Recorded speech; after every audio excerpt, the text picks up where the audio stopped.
What is important to me if I'm a malware is your CPU time. I want to have access to that Intel CPU that you have so that I can execute my commands, my instructions.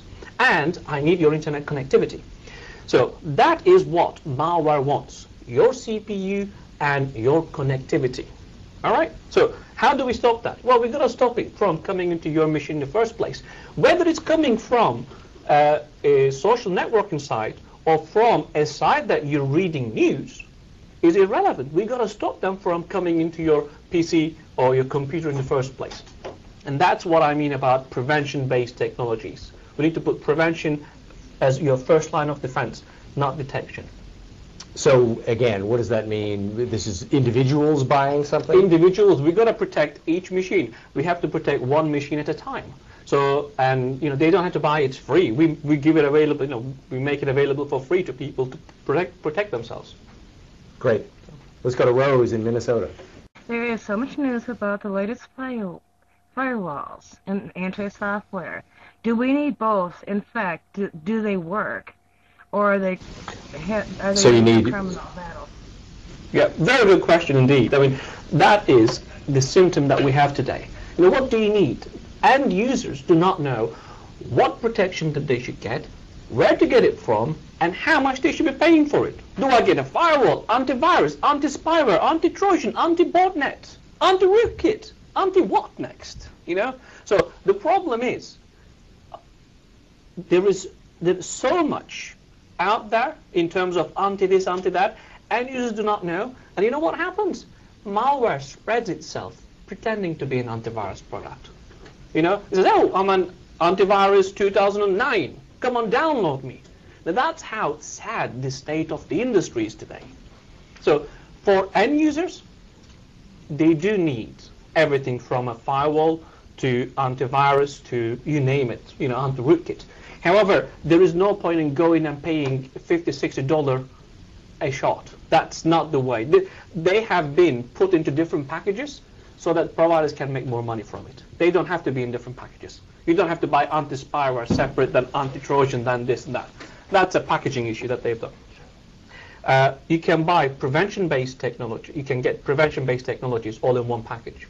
So all the viewer has to do is just get prevention-based technology, like the ones that we have, and it'll have all the protection that they need to secure their desktops from malware. So again, this is a consumer purchase decision. You have the product that solves this problem. Yeah. Okay. And so why, again, if this is the way to solve it, why haven't some of the other companies jumped in to do this? Me and you will go and ask them soon. Okay. Fair enough. I don't know. You need to ask that question to them. Okay. A couple more questions. Boaz in California. Hi. Yes, I'm Boaz from California. My question is, with all the new social networking tools like Facebook, how do I share myself to my network without losing, sensitive information about myself? Okay, very good question. You want to share it. You want to share your information without losing it yourself. Once the data is out there, you have no control of the data. So let's say you've given your details to an ex-person, then it's up to that person to figure out what to do with them. So you're in their hands, really. You have no rights management as such. You cannot manage the data. Data management on internet or social networking sites doesn't exist. You can't say to them, hey, you can use this data for this purpose, but not for that purpose. Once you're given, it's 1 or 0. You give it, it's up to them. So I don't know of any way that you can manage that, I'm afraid.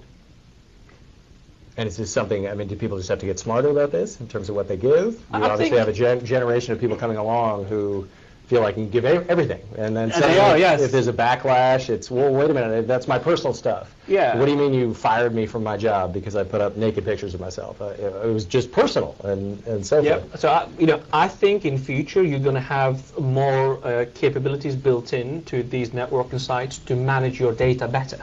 today, the concept is not there yet, but I expect and I hope to see that these sites, these social networking sites, putting a better data management in place, so that you can say, look, this information can be these users are allowed to do this to this, and these people are not allowed to do that. It's like rights management kind of capability.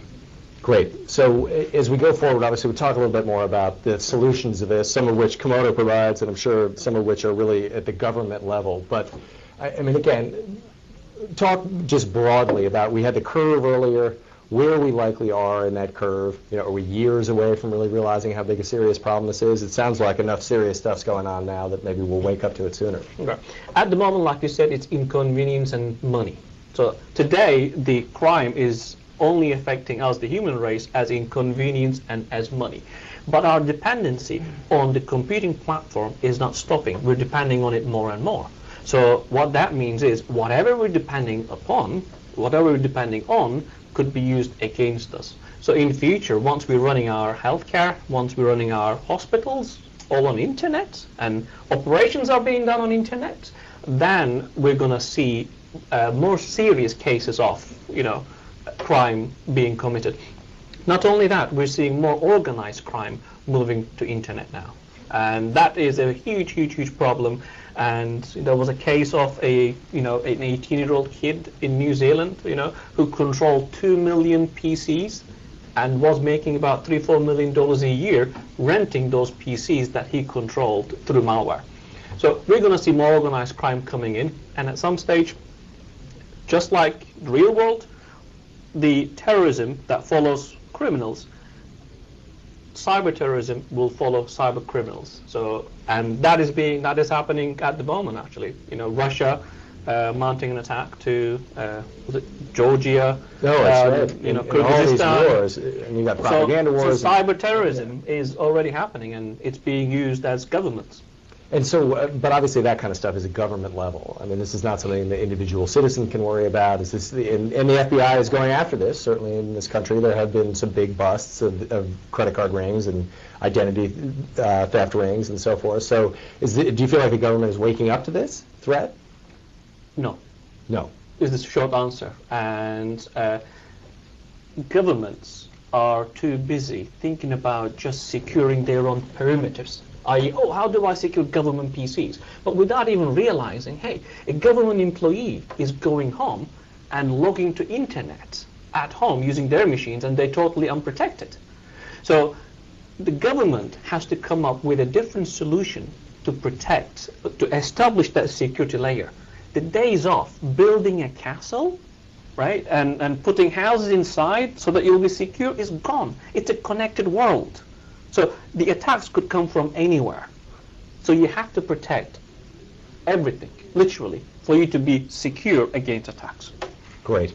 Well, we'll pick it up in a couple of weeks. We've got 2 more shows to do and a lot of stuff to talk about. Indeed. So thank you very much. Thank you. Thanks. And thanks to all of you.